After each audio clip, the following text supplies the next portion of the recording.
ঢাকার রাস্তায় এক অদ্ভুত নীরবতা নেমে এসেছে বিকেল থেকেই। যেন ঢাকা শহর হঠাৎ করে শান্ত হয়ে গেছে। 10 ফেব্রুয়ারি থেকে ছুটির ঘোষণায় ঢাকার রাস্তাগুলোতে নেমেছে এক অদ্ভুত দৃশ্য।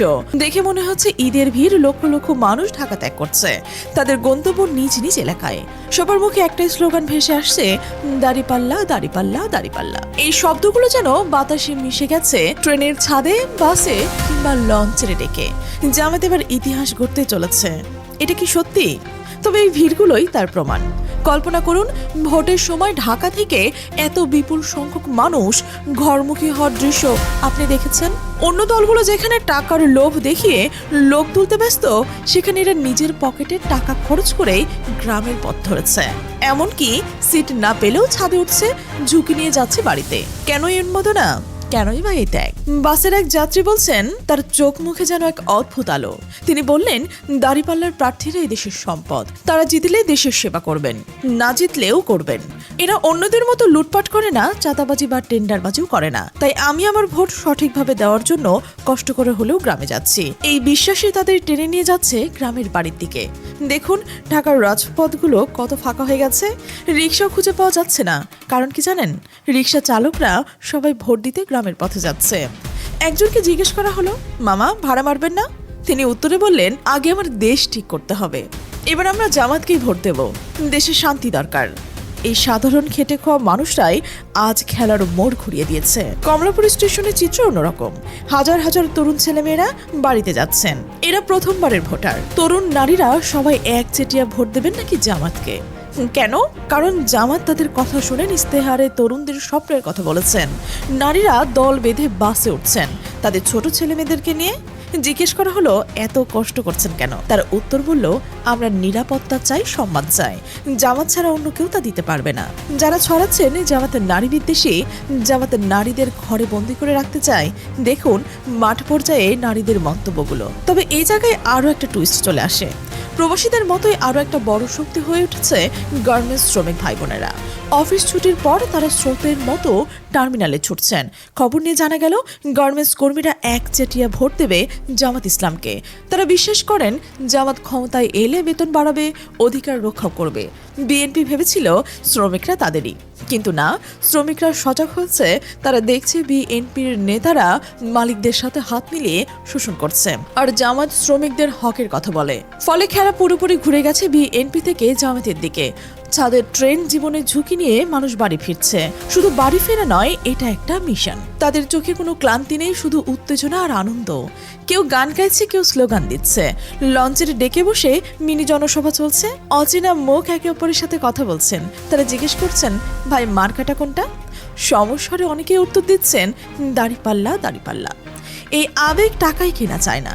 বিকেল গড়িয়ে রাত নামছে, রাত গড়িয়ে সকাল হচ্ছে, কিন্তু এই যাত্রা থামছে না। এই কাফেলা চলবে। হয়তো সকাল বা দুপুরের মধ্যে সবাই গ্রামে পৌঁছে যাবেন, যেখানে পরিবার অপেক্ষা করছে, আর সাথে ব্যালট পেপারও। ঢাকার রাস্তা ফাঁকা হয়ে গেছে, কিন্তু গ্রামগুলো কোলাহলময় হয়ে উঠছে। এই জনশ্রুতি প্রমাণ করছে, জামাত ইতিহাস করবে। তরুণ, নারী, শ্রমিক সবাই এক কাতারে। সবার এই কষ্ট বৃথা যাবে না। প্রতিটি ভোট একটা নতুন বাংলাদেশ করবে। কিন্তু খেলা ঘুরে যাচ্ছে কিভাবে তা বুঝতে মাঠের বাইরেও তাকাতে হবে।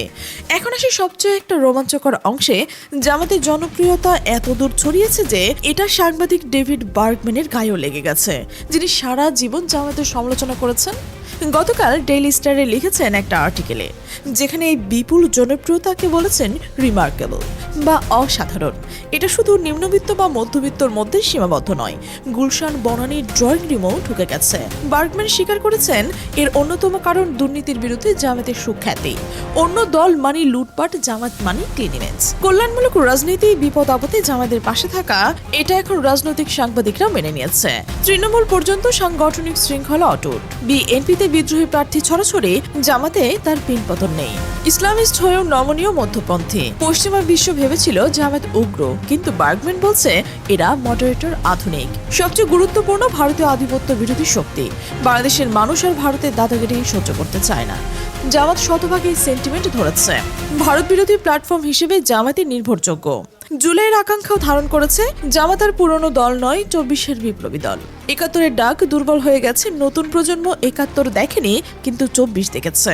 আওয়ামী লীগ যে ট্যাগ দিয়ে 42 বছর জামাতকে দাবায় রেখেছিল সেটা আর কাজ করবে না। এটা স্বীকার করা মানে আওয়ামী ন্যারেটিভের কফিনে শেষ পেরেক ঢোকানো। মাঠে জামাতে একমাত্র সুসংগঠিত, বিএনপি নিজেদের ঝগড়ায় ব্যস্ত, জামাত জনসেবায় ব্যস্ত। এখানে আরও একটা বিস্ফোরণ ঘটেছে বামপন্থী গুরুদের। বিখ্যাত আলোকচিত্রকার শহীদুল আলম, যিনি সারা জীবন প্রগতিশীলতার কথা বলেছেন, তিনি এখন আমিরের জামাতের পক্ষে কথা বলছেন। আমিরের টুইটার হ্যাক হওয়ার গুজব ছড়াতে তিনিও যোগ দিয়েছিলেন, কিন্তু আজ যখন সত্য জেনে গেছেন তিনি বলছেন সত্যি হ্যাক হয়েছিল, অর্থাৎ আমিরের কথাই সত্য। এটাই সত্যের শক্তি। শহীদুল আলমের মতো একজন লোক যখন জামাতের পক্ষে দাঁড়ান তখন বুঝুন বাতাস কোন দিকে বইছে। সুশীল সমাজ, বামপন্থী, সেকুলার সবার দম্ভ জন্য। আজকের এই বিশ্লেষণের শেষ কথা, ডেভিড বার্গম্যানের মতো আন্তর্জাতিক পর্যবেক্ষক যখন জামাতের উত্থানকে রিমার্কেবল বলেন, তখন 12 ফেব্রুয়ারি কি ঘটতে চলছে তা স্পষ্ট। এটা শুধু ভোটের বিপ্লব নয়, ইন্টেলেকচুয়াল শিফট, বুদ্ধিমত্তা ভিত্তিক পরিবর্তন। দেশি বিদেশি সমীকরণ সব দাঁড়িপাল্লার পক্ষেই, নিম্নবিত্ত থেকে উচ্চবিত্ত, গ্রাম থেকে গুলশান, সবাই এক হয়েছে। আগামী 48 ঘন্টা চোখ কান খোলা রাখুন, জামাত হয়তো বিজয়ের বন্দরে পৌঁছে গেছে। তবে আপনারা কি মনে করছেন অবশ্যই মন্তব্যের ঘরে জানান। আর আমাদের চ্যানেলে নতুন হয়ে থাকলে সাবস্ক্রাইব করে বেল আইকনটি বাজিয়ে রাখুন, যেন আমাদের বিশ্লেষণধর্মী প্রতিবেদন সবার আগে আপনার কাছে পৌঁছয়। আমাদের সাথে থাকার জন্য ধন্যবাদ।